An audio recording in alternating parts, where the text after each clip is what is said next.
Hey guys, welcome back to episode 3 in my mini-series on the first 49 episodes of Arc 5.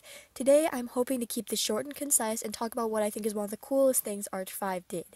I already talked about pendulum summoning in the first installment of this series, Yuya First Impressions, link in the description, so today I'm going to tackle all the other summoning methods that have been provided.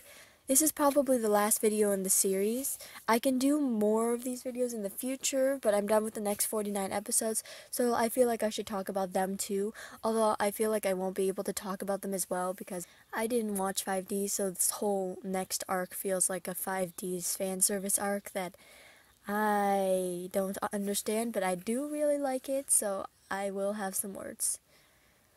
Only data shown in the first 49 episodes will be included in this video, though. After that, anything after that will be omitted since they get their own series after I finish watching them, so see you after the intro.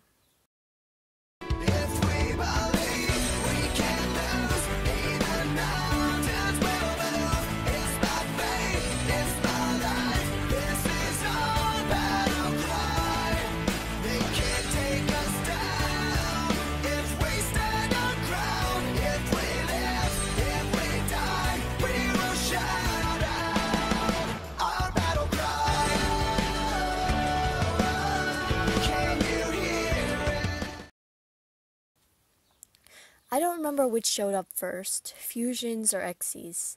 I think it was fusions, but the moment I saw Sora whip out a polymerization card, I could feel this massive smile spreading across my face, and I knew that this series had potential.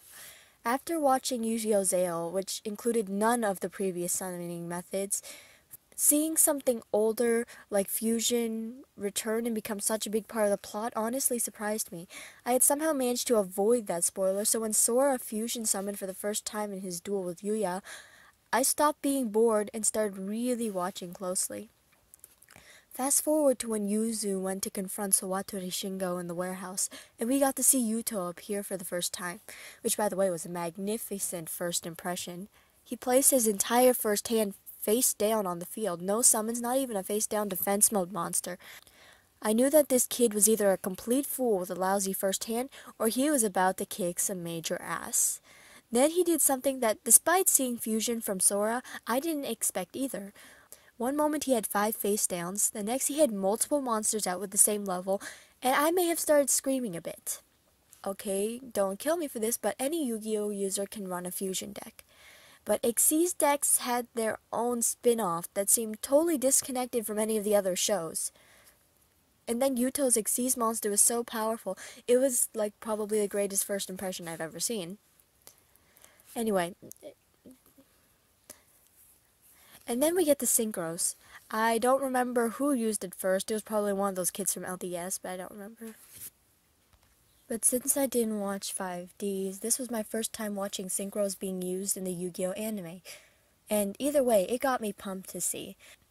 Yugo's Clear Wing Synchro Dragon was probably the most boss monster I had seen in the show, and I even ranked it above Yuto's Dark Rebellion Xyz Dragon in terms of badass coolness and wicked special abilities. We had some really badass decks in this show, no matter what your opinion on Arc 5 is. These decks are really cool.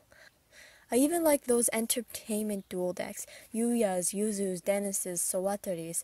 I thought they were kind of weird at first, even more colorful and childish than in Zale, but they grew on me pretty fast.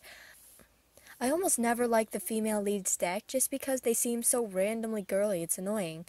I don't know what deck Aki runs in 5Ds, but every other female lead, at least the ones who actually pick up a deck, all have these really girly cards. I remember Cyberbladers for Asuka, and I remember Anzu having Winged Friendship in her deck. I think it was Winged Friendship anyway.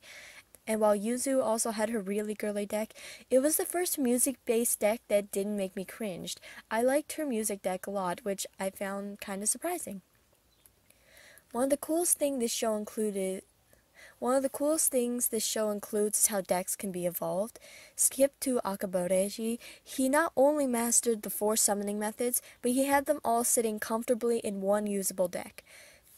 Despite how hard this probably is to do in the actual card game, Seeing all those summoning methods in one place is just icing on the cake for the first season summoning methods.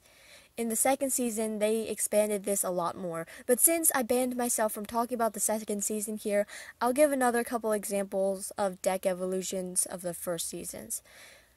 These next two are fairly straightforward. Yuzu and Gongensaka changed up their decks before the first big tournament arc in the show.